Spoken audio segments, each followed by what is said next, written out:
Olá, eu sou a Ana. Eu sou o André. Somos os pais da Amélia e estamos, literalmente, à experiência. Sim, tal como prometido, esta temporada vai mesmo servir para falar de tudo que esteja relacionado com a experiência da parentalidade. Nem sempre parecerá muito clara a ligação e poderão até pensar que as noites mal dormidas terão tido efeitos mais profundos. Mas acreditem que, no fim, tudo fará sentido. E hoje é fácil perceber que não podíamos não falar deste assunto mesmo. E o desejo de vir a ser pai ou mãe é já parte da experiência da parentalidade. Mas e se não correr conforme esperado? E se não conseguimos engravidar? E se o tempo passa e o ansiado positivo não chega? Pois, não podíamos mesmo deixar de falar de infertilidade. Afinal de contas, já todos conhecemos alguém, alguma história, alguma experiência. E todos pensamos nisso quando pensamos em ser pais. Ninguém pode duvidar. O "e se" tem muito peso, muita força. E quando esse "e se" acaba por se revelar real ou uma suspeita muito forte, por onde começar?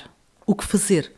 A infertilidade é algo que todos sabemos que nos pode tocar, mas para a qual não temos os procedimentos a tomar ali à mão, como o 112 ou a caixa de primeiros socorros. Não mesmo. Por isso, fomos pesquisar.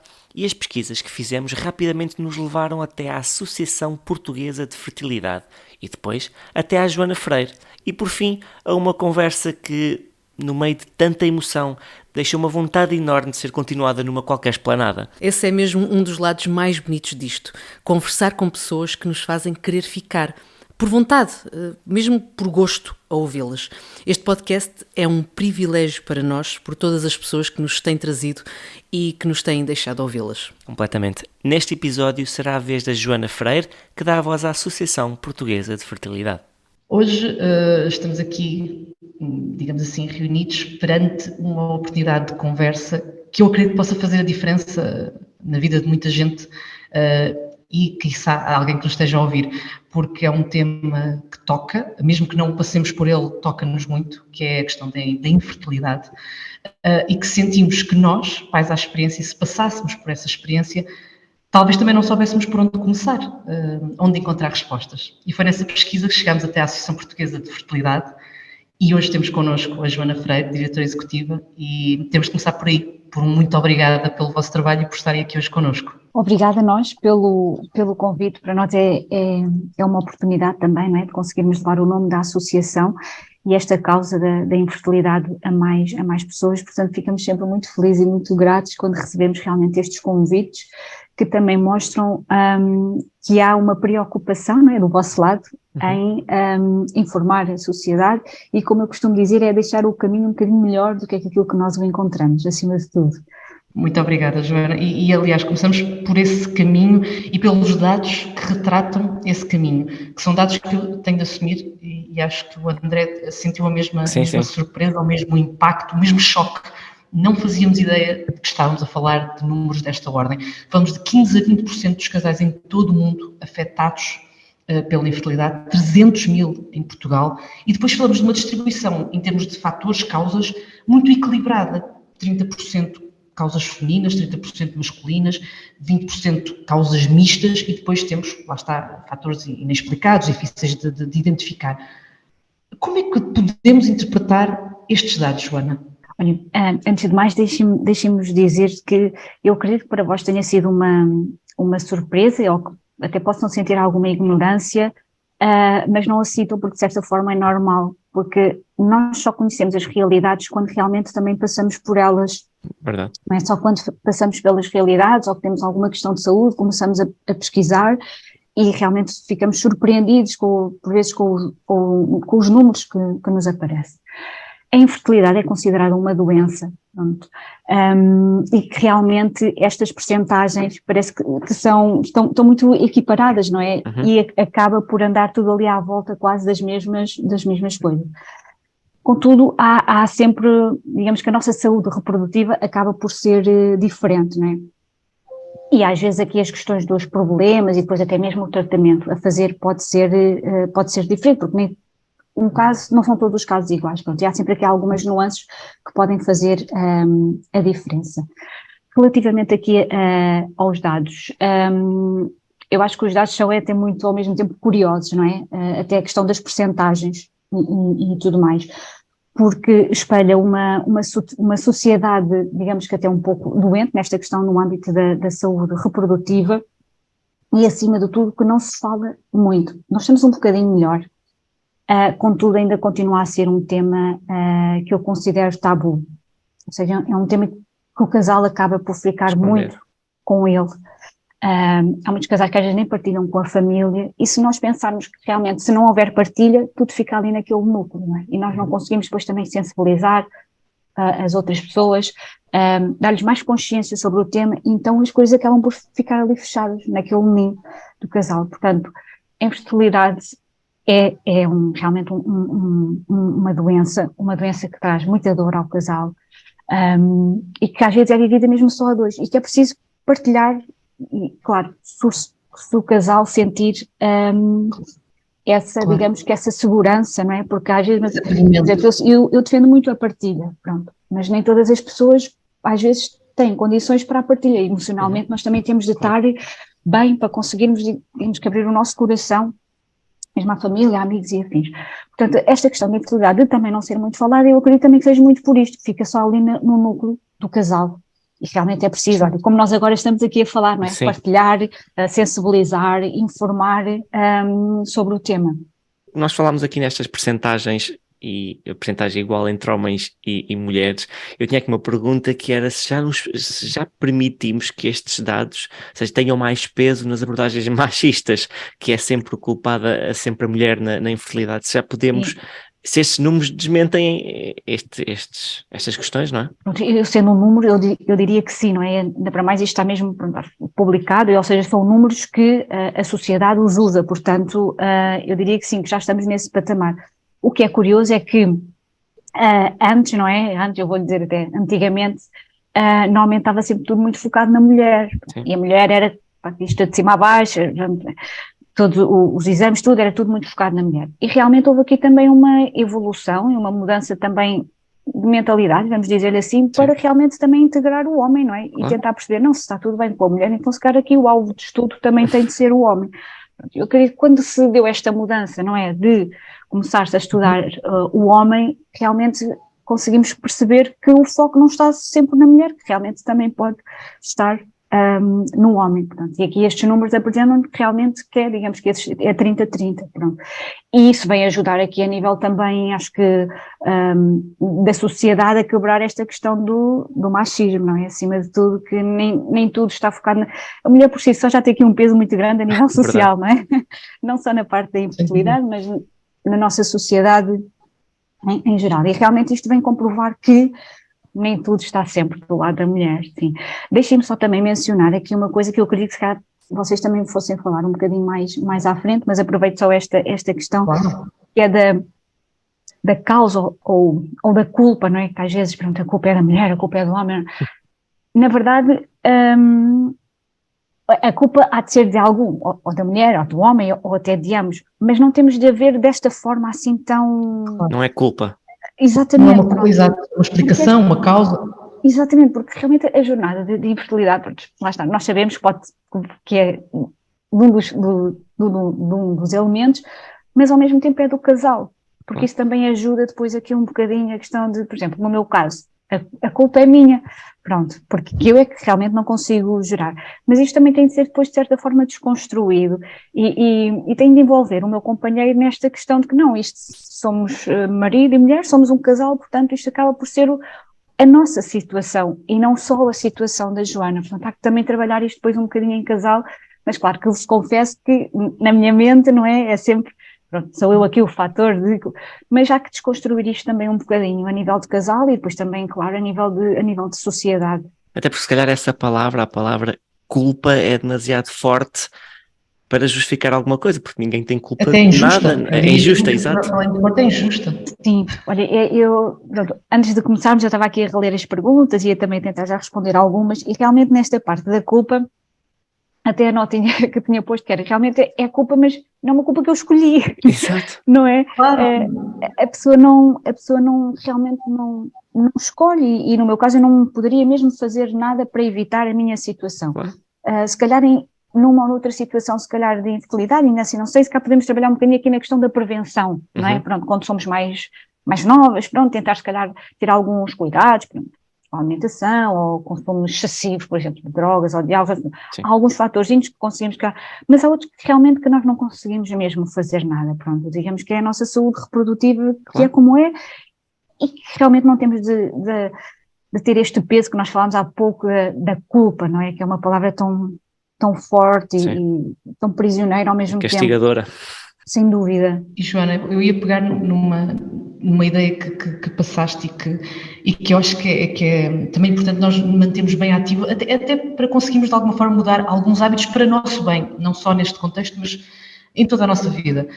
O contexto, o nosso estilo de vida, o stress, quiçá às vezes descurarmos a alimentação, tudo isto são fatores que estão comprovadamente associados também como fatores de risco, digamos assim, nesta questão da infertilidade. Sim, pronto. A infertilidade significa que algo não está bem, não é, na nossa saúde reprodutiva. Contudo, há fatores externos que podem ter impacto. Nomeadamente, nós falamos muito agora dos estilos de vida, não é? As questões, por exemplo, dos hábitos alimentares, o stress, há pouco, como eu falei, por exemplo, o consumo de drogas, de álcool, o sedentarismo, por exemplo, todos estes fatores, não é? Que se nós também não tivermos muito cuidado, isto quem diz para a saúde reprodutiva, diz também a nível da nossa saúde mental ou de qualquer outra questão a nível aqui de saúde, estes fatores acabam sempre por ter aqui também uma percentagemzinha de impacto. Ou seja, a causa não é total, não é de há que ter são fatores que podem ajudar a que realmente se calhar que a nossa saúde reprodutiva se possa degradar aqui um bocadinho, pronto. Mas a causa não é de toda, não é disto, realmente porque há alguma coisa no nosso corpo, no nosso organismo que efetivamente não estão bem.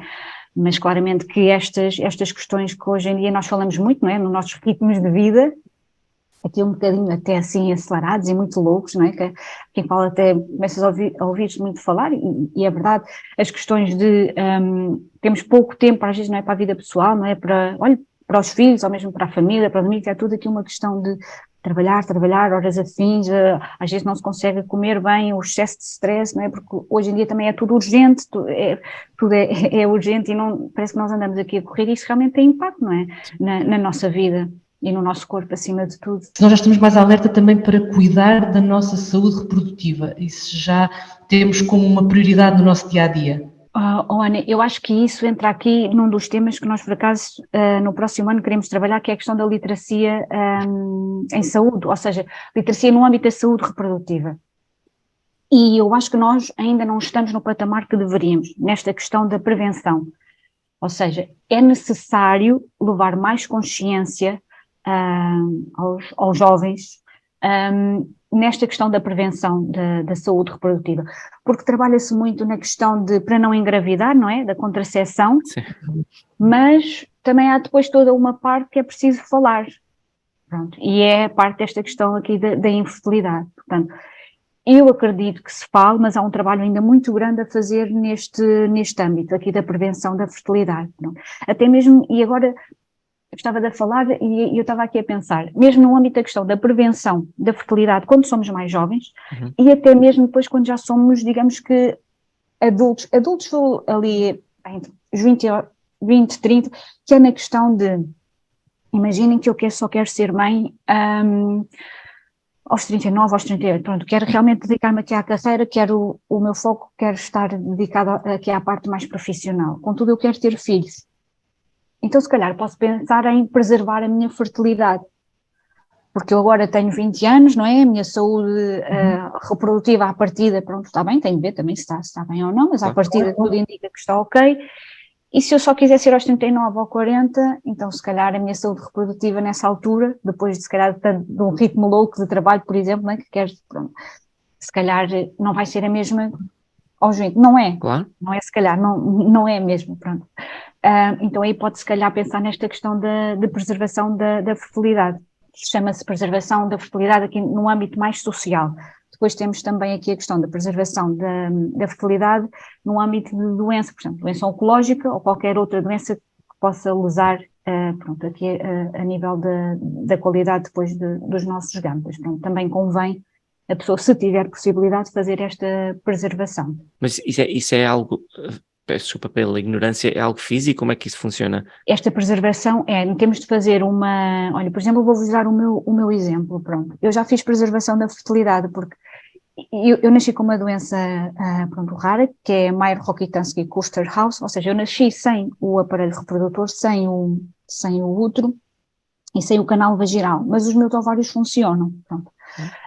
Eu tenho óvulos, depois não tenho a menstruação porque não tenho útero, não é? Pronto, virem e depois haver exatamente. Exatamente, portanto não faço o ciclo total menstrual. E então preservei a minha fertilidade, tinha 28, porque eu não sabia se me poderia surgir alguma complicação a nível com o meu aparelho reprodutor e eu perder a qualidade que tinha naquela altura dos meus óvulos. E hoje tenho 36 anos, ainda não consegui realizar, por exemplo, o meu projeto de parentalidade, mas tenho óvulos congelados. O que é que eu tive de fazer? Tive de fazer uma indução ovárica, ou seja, tive de estimular os meus óvulos e depois é feita uma colheita. Claro que este procedimento todo tem de ser num hospital ou numa clínica. Claro. E depois os meus óvulos ficaram congelados para num dia, quando eu os quiser utilizar, eu sei que eles estão lá e que estão, digamos, com a qualidade quando eu tinha 20 e poucos 28, anos sim. e não, pronto, com 40 ou afins. Claro. Portanto, há que também estar muito consciente desta questão, porque de uma forma até natural ou opcional, o que nós nos vamos apercebendo é que realmente a partir dos 35, às vezes é quando as pessoas começam a pensar em ter filhos, mas a verdade é que a partir dos 35 anos também a qualidade do material genético, ou seja, dos óvulos, também começa a ser menor, acaba por haver uma mudança, não é? Que a questão do envelhecimento também é muito curioso e que é algo que nós às vezes também não falamos muito, da questão de envelhecer, não é? Em um bocadinho todas as etapas e o impacto que tem também no nosso organismo. Portanto, há que ter muita consciência, pronto. E lá está, esta consciência acaba por entrar muito aqui nesta questão da preservação, não é? Da preservação e depois também muito focada aqui na questão da literacia no âmbito da saúde reprodutiva e que realmente não temos de estar, quando falamos com os mais jovens, não temos de estar sempre tão focados na questão da contracepção, mas acho que há que abrir o leque, não é? E falar aqui um bocadinho até mesmo do futuro, não só naquele momento atual, ou seja, para não engravidarem, mas a nível de futuro, pô-los se calhar também um bocadinho a pensar sobre estas questões. Imaginamos que alguém que nos esteja a ouvir agora que suspeite de infertilidade. O que é a primeira coisa que deve fazer? Por onde é que deve começar? E até quando é que deve chegar a essa conclusão, digamos assim? Ou seja, tomar essa suspeita como algo mais... Certo. Pronto, assim, um bocadinho, quando nós temos alguma suspeita, pronto, isso realmente convém ir logo ao médico. Há aqui alguns fatores que podem ser, digamos, quase como uma suspeita comprovada. Por exemplo, ter dores na menstruação, não é normal.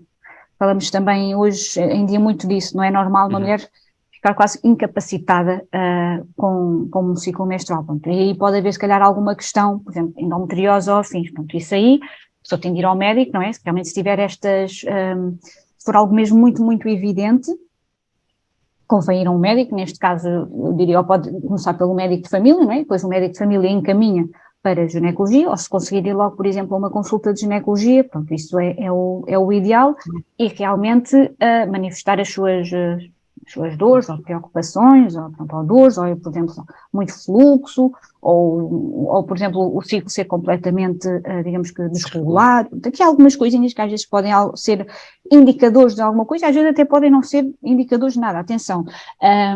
Mas realmente estas questões das dores, isso sim, é mesmo tem de ser valorizado. Ter muito cuidado, sim, é valorizar, não é? Antigamente é que se desvalorizava, não, há que valorizar tudo. E quem diz, pronto, estas questões da dor, valorizar até outros sintomas que possam ter. Mas realmente é mesmo ir a um médico, pronto, ou de família, ou especialista em ginecologia, ou no caso do homem, um urologista, e depois então o especialista irá encaminhar para fazer alguns exames, análise ao sangue, e pronto, e se calhar começar aí um pequeno estudo. Neste caso, se calhar só aqui há a questão mais do ciclo menstrual, não é? E do aparelho reprodutor e assim, e não se calhar um estudo tão pormenorizado na questão da infertilidade. Okay. Porque a literatura diz que um casal tem de ter 1 ano de relações sexuais desprotegidas, pronto, ou seja, tem de estar ali um espaço de Mas, por exemplo, se eu já realmente tiver aqui algumas, digamos que aqui algumas desconfianças de que algo não está bem, se calhar não vou estar aqui à espera de um ano, tento se calhar ali uns meses, e depois também depende aqui um bocadinho da consciência, pronto, da pessoa e até a própria forma como é que prefere, digamos que gerir também a sua situação. Se prefiro logo realmente ir para um médico e pedir-lhe montes de exames, para então depois iniciar a minha vida sexual no sentido de conseguir uma gravidez, o que há que também ter isto em atenção é, por exemplo, eu aparentemente até está tudo bem comigo, mas quero fazer na mesma estes exames. Isto pode também ser aqui um fatorzinho, se calhar, de stress e de ansiedade, porque de começar a pensar de será que realmente posso ter filhos, será que... E depois vem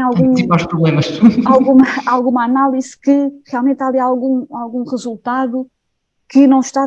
Pronto, isto também pode trazer aqui alguma ansiedade. Portanto, eu acho que é também aqui um bocadinho de o casal tentar perceber como é que prefere para si. Se prefere realmente ir tentando, e então depois, se calhar não chegamos a um ano, como a literatura diz, mas se calhar a 6 meses ou assim, e então depois vou à médica, ou à médica de família, ou à ginecologista, ou não, ou se prefiro começar aqui um bocadinho da prevenção, que é deixa-me cá estudar primeiro eu e o meu marido, a ver se está tudo bem connosco, e então depois começamos a tentar porque temos a certeza que estamos bem. Pronto, isto aqui acho que é um bocadinho também, depende muito do casal, da nossa forma e da nossa abordagem também relativamente aqui às questões de saúde. E é o que diz a Joana, pode ou não haver já fatores que levam a crer que há alguma situação, por isso, se estiver tudo estável, se tivermos um acompanhamento frequente médico, isso, portanto, não haver sinais de risco, claro que é mais provável que comecemos tentando e depois percebendo, caso contrário, lá está, primeiro tentar perceber se há algum problema efetivamente.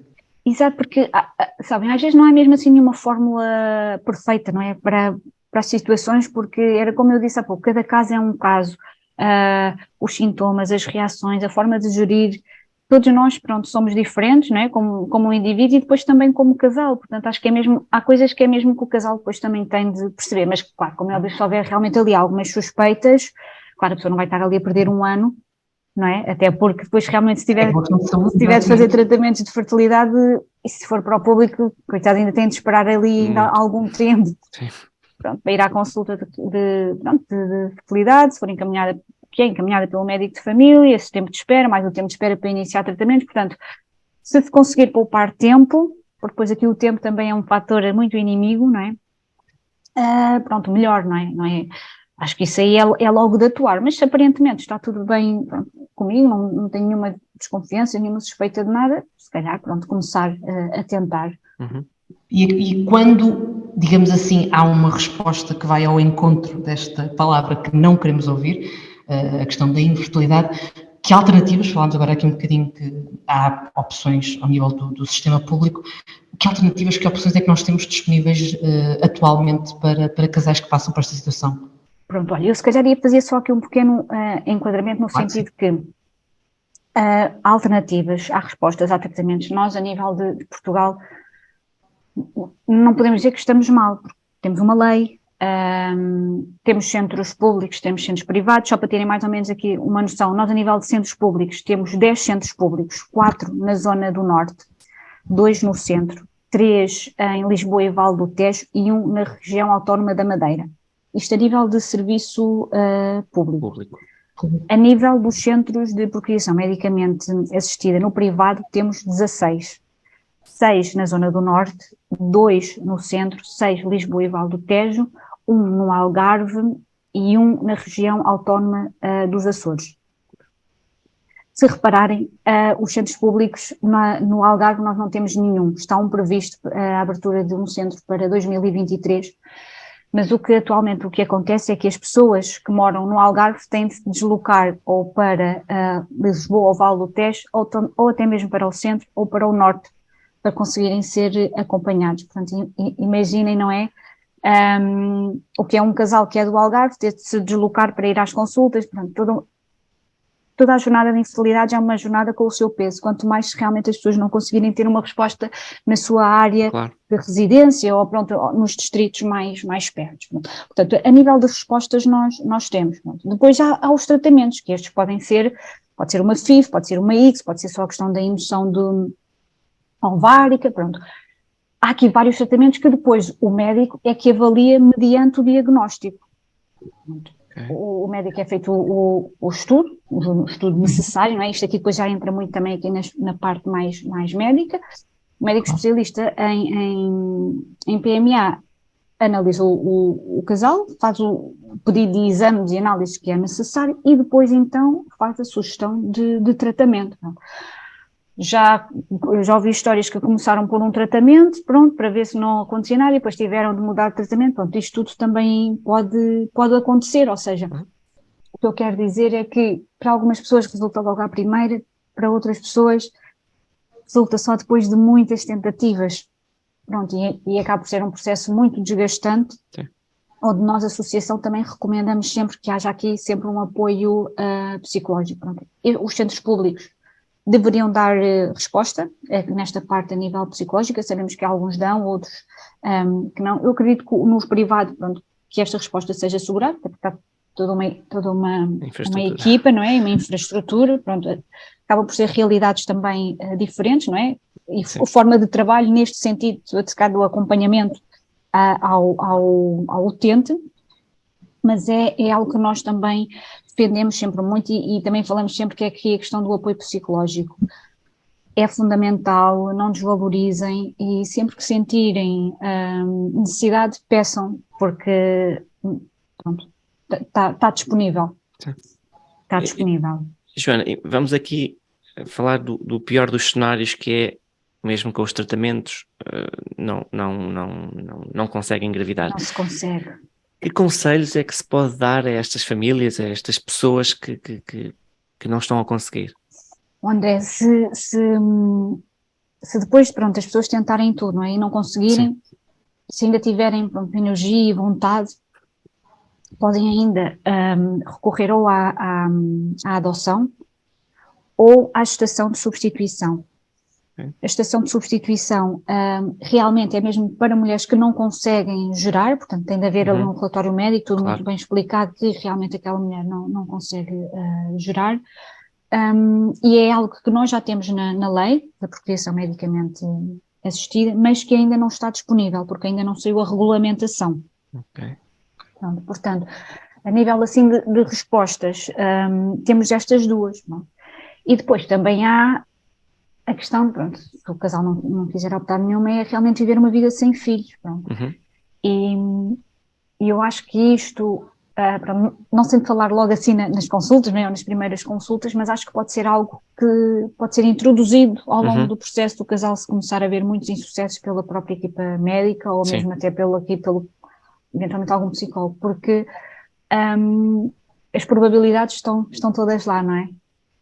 E realmente esta questão de viver sem filhos também pode ser uma opção das probabilidades e uma das opções pelo casal. Portanto, acho que é necessário também haver muita consciência. Eu falo por experiência, eu falo aqui até um bocadinho por experiência própria. Ou seja, nós não queremos saber desta possibilidade, mas sabemos que ela está lá. É quase tipo elefante na sala. Sim. Mas realmente há que ter consciência, porque isso também nos permite que nós, como casal, comecemos, se calhar, a preparar até um bocadinho emocionalmente para todas as possibilidades. E lá está, porque o casal também é um grande desafio. Imagino enfrentar esta situação juntos, como disseste no início, porque isto é uma questão do casal, independentemente do fator em causa, mas isto é um grande desafio para a relação, imagino. Até porque também temos aqui vários fatores externos, não é? E para mim, aquele mais problemático é a sociedade, porque realmente a sociedade encontra-nos aqui assim um peso gigante. É uma obrigação. É um passo que tem de se lá passar, não vale a pena. Parece quase que não somos ninguém, não é? Se não sairmos à rua com filhos. Pronto. Parece que as pessoas e os casais resumem-se depois a ter filhos e parece que isso é que nos dá dignidade. Pronto. Portanto, há que também desconstruir toda esta mentalidade, não é? Claro. Mas realmente às vezes é difícil da pessoa se distanciar e não sentir essa pressão. Às vezes penso, Joana, estás aqui a falar tão bem, é muito fácil, mas realmente na prática às vezes é difícil nós realmente distanciarmos um bocadinho deste peso, mas a verdade é que este peso existe, pronto. Qual como, por exemplo, que a quadra que nós passamos é terrível, pronto, para quem também ainda não tem filhos, né? Chegamos a um sítio, toda a gente já tem os filhos, e nós sentimos aquele vazio no coração, no colo, em tudo, pronto. Há que gerir muita coisa. Pronto. É os comentários que podem ser ditos, que não têm maldade nenhuma, mas que nós estamos tão sensíveis, não é? Que aquilo parece-nos tudo facadas no coração e que nem sequer vem com essa energia e com essa intenção, mas realmente nós estamos fragilizados e aquilo custa-nos. Eu sou sincero, eu prefiro que não me digam nada, pronto, a pessoa sabe, eu também sei, pronto, está tudo bem, o silêncio às vezes é o melhor equilíbrio, pronto, nestas questões, mas realmente nós como sociedade temos ainda muito a aprender, não é? Por exemplo, às vezes quando há algum casal que casa, ou pronto, ou que se juntam, pronto, começa logo a vir essas perguntas. Isso às vezes traz muito peso, porque nós realmente não sabemos como é que as pessoas estão do outro lado, não é? Se realmente tem algum problema, ou que até possam não querer e depois também estão a levar com aquelas perguntas todas, e às vezes as pessoas também não se querem, pronto, não querem partilhar, não se querem abrir com as dificuldades que possam estar a ter. Inicial, a situação da partilha, ou seja, eu tenho ou não à vontade para dizer naquele momento, eu não consigo, ou eu não quero, ou não está nos meus planos, ou o que for. Sim, não tendo essa vontade, nós temos de aceitar aquilo como facadas e não podemos reagir. Custa muito e, olha, até aproveito também para partilhar uma situação que tive, olha, a semana passada fui ao ginásio mais o meu marido, depois não nos apetecia cozinhar e fomos comer ali um prego aqui num restaurante perto de nós, e que nós conhecemos a senhora, então estávamos até lá um bocadinho a falar com ela, e ela estava a perguntar pelas minhas sobrinhas, e lá vem a senhora, qualquer dia são vocês. Eu disse, pois, vamos ver. E o meu marido respondeu, pois, isso é um bocadinho mais difícil. E eu pensei, não, eu vou ter de falar, porque isto depois mexe comigo. Eu pensei, não, olha, eu não posso. Não me digas. Não podes. Eu, não, sabe, não posso. Pronto, e a pessoa ficou logo com aquele olhar de tristeza e de pena de mim, que eu também me chatei, às vezes um bocadinho depois a reação, pronto, as pessoas também são apanhadas de surpresa, mas isto só tudo para vos dizer que nós pensamos que tudo é um dado adquirido, não é? E que a sociedade nos coloca mesmo muito este peso, e eu acho que o que nós todos temos de pensar nada é um dado adquirido, portanto, cuidado, não perguntem, é mais fácil não perguntar, não é? Ou então, olha, então, e faz-vos sentido ter filhos, e aí a pessoa pode dizer, olha, realmente faz, mas pronto, também não abre o jogo e se quer não tentar ali a partilhar que está com dificuldade em engravidar, portanto, temos ainda muito trabalho e acho que isso é uma responsabilidade de todos nós como pessoas, como cidadão, de consciencializar este tema de não perguntem dos filhos, não sejam evasivos. Basta não estar tudo bem. Sim. Se a pessoa do outro lado lhe apetecer, fala, se não apetecer... Exatamente, porque não faz sentido este peso e quase que esta obrigação, é que isto depois também nos traz um desconforto para o dia-a-dia e para tudo, porque era um bocado aquela questão que há pouco estávamos a falar, e parece que eu só vou ter dignidade quando aparecer com uma criança ao colo, e então pronto, é quase um bocadinho depois aquela mentalidade, sim, mas sim, eles podem porque não têm filhos, ou no trabalho, por exemplo, não é? Sim, aquela pessoa não tem filhos, mas aquela pessoa tem uma vida, não é? Tem coisas para fazer, portanto, respeitem, não é? Acima de tudo, respeitar também Mas muitas das vezes esses comentários até, não é bem comentários, mas essa pressão até vem da própria família, dos nossos pais, de que assim que nos casamos ou assim que nos juntamos, a segunda pergunta é, então, e os filhos? Então, e mesmo que se possa ter filhos, eu posso não querer ter filhos. E essa pergunta magoa exatamente porque parece que eu ter de responder que eu não quero ter filhos, ok, esta pessoa é o diabo, não é que é possível, ele não quer, não é? E é muito, nós falamos várias vezes em vários episódios sobre esta pressão que os pais, que não são pais, não é? Mas que os casais sentem, e acho que já está na altura de começarmos a ter um bocadinho mais cuidado, porque é isso, não sabemos quem é que está do outro lado, e às vezes até somos família e continuamos sem saber o que é que se passa com o casal, na outra casa. Sem dúvida, é isso mesmo. E eu acho que depois também, se as pessoas estiverem um bocadinho atentas, pronto, realmente se o casal demorar muito tempo a ter filhos, até pode ser até um certo indicador, não é? Se eu estou junto imaginem, 6 anos, não é? 5 anos, nada. As pessoas também podem tentar sondar de uma forma um bocadinho mais discreta, não é? Ou então até perceber, mas olha, se calhar realmente eles, olha, estão com dificuldade ou até não querem e está tudo bem, não é? Claro. É mesmo aquela questão de respeitar o outro. E quem diz nestas questões de infertilidade diz um bocadinho até na nossa vida em geral, porque eu toco sempre muito nesta questão que é, realmente nada é um dado adquirido. Nós não podemos estar a viver constantemente nesta questão de que pensamos que tudo é um dado adquirido.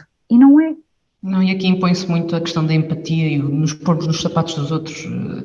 Quer dizer, nós há um episódio que chegamos a partilhar que há expressões terríveis, para além do para quando, há expressões horrorosas que as pessoas dizem em tom quase jocoso, bem sabemos que é em tom piada e que não é com maldade, mas quem está do outro, eu às vezes ouço e ponho-me a pensar do outro lado, eu não sei se está uma pessoa que não está a ser ferida por aquilo.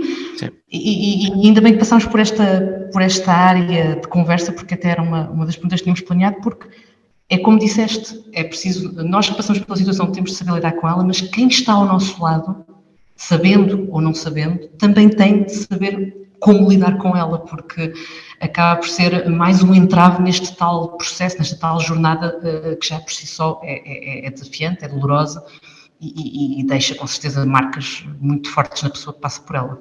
Ana, sabes, acaba por ser, quem passa uma jornada de infertilidade é uma aprendizagem gigante, não só da própria pessoa, não só do nosso companheiro ou companheira e das experiências em casal, e depois se quisermos também partilhar com as pessoas que nos estão próximas, a família e amigos, acaba por ser uma aprendizagem de todas as pessoas que estão envolvidas, quando eu digo envolvidas, que sabem do problema.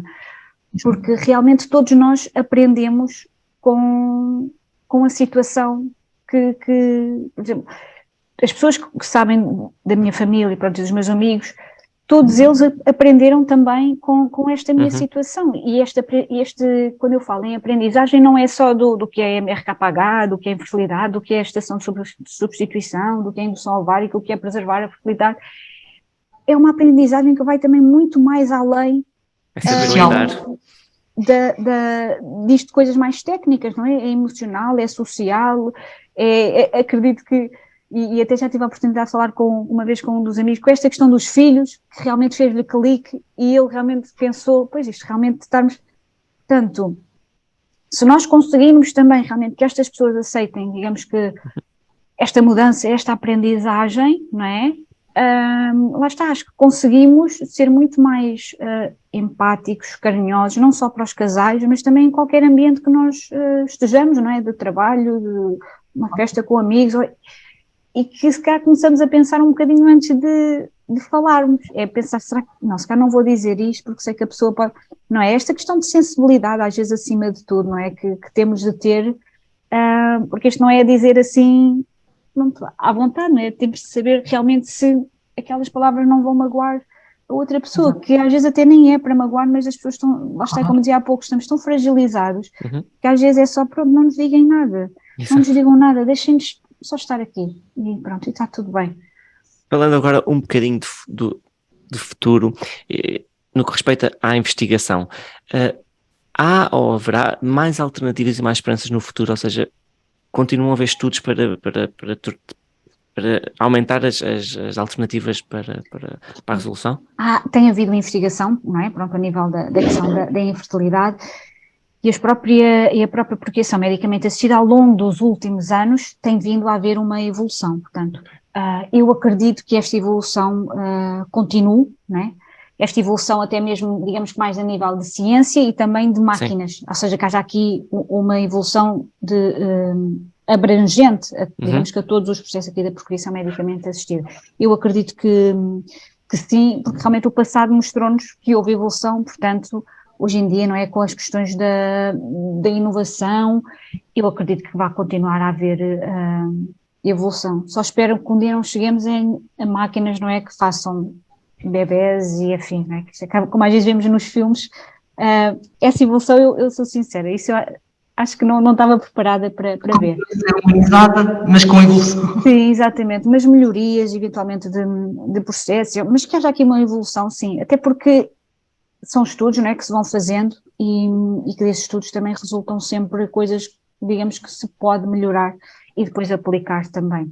Portanto, aqui também a área da própria ciência é uma área que está em constante mudança e evolução e pronto, isto também vai permitir aos casais continuar a ter esperança, não é, acima de tudo. Claro que sim. E Joana, podemos continuar a sonhar também, que é o que nós fazemos todos os dias. E que é tão importante. Sim. Joana, eu diria que, até pelo rumo natural da nossa conversa, acho que devíamos quase terminar com o que é o papel da Associação Portuguesa de Fertilidade na vida destas pessoas, ou seja, que respostas, que ajudas, que apoios, como é que as pessoas podem chegar até vós? Eu pedi à Joana que fosse quase esse apelo final para fecharmos com uma mensagem que do outro lado. Sim. Pronto, olha, então só para também explicar aqui um bocadinho, pronto, a Associação Portuguesa de Fertilidade já tem 16 anos de trabalho, pronto, e nasceu de um movimento cívico, porque havia vários casais que passavam todos pelo mesmo desejo, não é? Que era terem filhos, e viram-se confrontados com a questão da infertilidade e não havia nenhuma entidade, associação que os conseguisse, de certa forma, ajudar e orientar. Portanto, a associação tem aqui um papel muito importante que é defender, apoiar, esclarecer quem passa por uma jornada de infertilidade. Então, agora vou explicar aqui um bocadinho a questão do apoiar, não é? Em que medida? Pronto. Nós temos vários, nós apoiamos sempre qualquer, seja associado ou não, com alguma questão, nós não fazemos aconselhamento, por exemplo, se o centro X é melhor que o centro Y, portanto, público ou privado, isso não nos compete a nós, somos muito neutros nesta questão, isso tem de ser mesmo a decisão do casal, mas, por exemplo, alguma dúvida ou por onde começar, pronto, isso tentamos sempre apoiar nessas respostas. E depois também temos vários protocolos com entidades, com clínicas, com psicólogos, ou seja, temos com farmácias, temos toda aqui uma rede de suporte que os nossos associados podem beneficiar através de um desconto, não? A questão da medicação, enfim, tem também os descontos na nossa rede de psicólogos, porque foi aquilo que há pouco dizia, nós acreditamos que é fundamental, temos aqui um equilíbrio emocional, não é? Que um apoio psicológico, então foi criada uma rede e estes psicólogos estão completamente inteirados desta questão da infertilidade, porque só podem pertencer à nossa rede se fizerem o workshop que é dado pela psicóloga Ana Galhardo, para realmente terem uma noção do que é isto da infertilidade. Portanto, damos todo este apoio. Depois, aqui da questão de defendemos todos os casais, não é? E defendemos também melhores políticas no âmbito da saúde reprodutiva, porque também há aqui ainda uma margem de trabalho muito grande a fazer, e aqui realmente é defender e dar voz a todos os casais. E depois aqui a questão do esclarecer, é informar e, acima de tudo, também alertar a sociedade para esta questão da infertilidade. Pronto, nós, sendo uma associação, todos os anos temos vários projetos, várias iniciativas que se centram muito também nesta questão da informação, da consciencialização, de tentarmos melhores condições da saúde reprodutiva, e isto entra aqui um bocadinho no âmbito de reunirmos com os grupos parlamentares, reunirmos com a Comissão de Saúde, ou se houver a possibilidade com o Ministro da Saúde, apesar de nós termos noção que o nosso SNS não está a passar pelos melhores momentos, mas tem de haver também muito aqui este trabalho junto dos decisores políticos. E pronto, basicamente temos vários públicos-alvos, não é? E várias áreas de atuação dentro da saúde reprodutiva. Sim. Sim. Ficou mesmo só a faltar como é que podemos chegar até vós. Podem, claro, podem chegar até nós através do nosso site.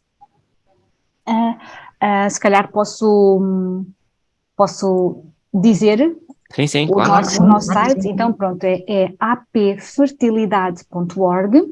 Nós estamos no Facebook, estamos no LinkedIn e no Instagram, portanto em cada plataforma basta colocar a Associação Portuguesa de Fertilidade, que depois aparece logo e podem nos seguir.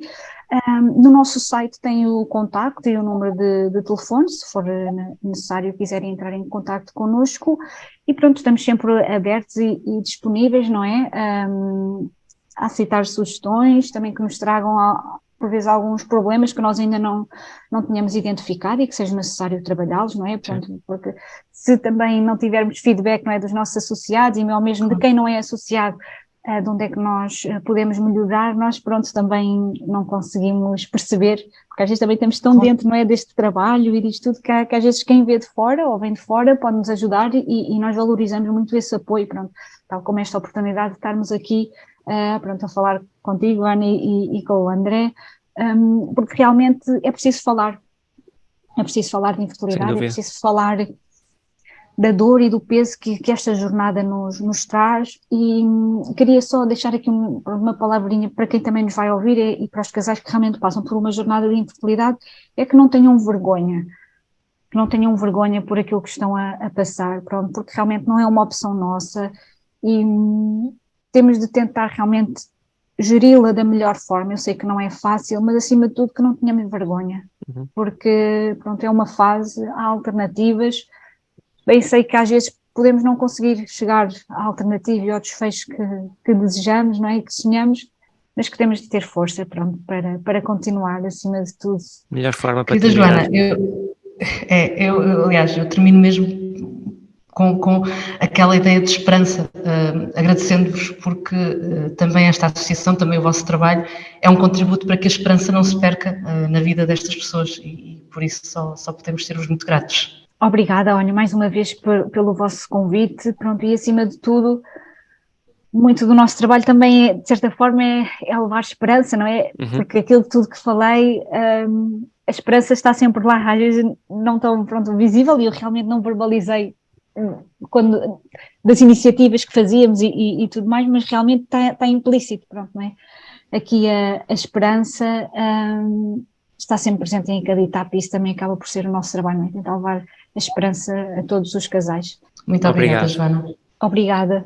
Resta-nos reforçar o agradecimento. Repetiríamos vezes e vezes sem conta e seria sempre insuficiente. Se alguém desse lado precisar de ajuda a organizar ideias para saber onde começar perante uma suspeita ou perante uma resposta, um diagnóstico, saber como agir, ou se simplesmente alguém que está a passar por isso precisar de falar com alguém ou ouvir alguém, contactem, por favor, a Associação Portuguesa de Fertilidade. Numa luta onde se corre contra o tempo, onde a ansiedade é um obstáculo e nem sempre dá para manter a esperança, quem nos estiver a ouvir e a passar por isto poderá pensar: é fácil falar. Sem dúvida, é mesmo mais fácil. Por isso mesmo que este podcast possa ser um palco para as vozes que podem efetivamente fazer a diferença. Por exemplo, como a da Joana e a da AP Fertilidade. Quanto às nossas, já sabem que não dizemos grande coisa, não é? Não estavam à espera de nada diferente. Mas podem sempre encontrar-nos nas plataformas habituais. Eu digo sempre isto, mas vou-vos repetir sempre isto. Sim. E que estamos cheios de vontade de vos ouvir através do Insta, do e-mail, como vos der mais jeito. Nós não somos nada esquisitos. Nadinha. E ficamos muito felizes e gratos perante tudo o que nos possam fazer chegar e que nos faça melhorar, crescer. E precisamos muito disso. Vá, resumindo, é isso. Aceitamos e agradecemos todos os feedbacks e sugestões, todas as partilhas e dicas, todas. Todas as histórias. Aprendemos com tudo e sentimos que não estamos sozinhos. Afinal de contas, e como já tão bem sabem, somos pais à experiência.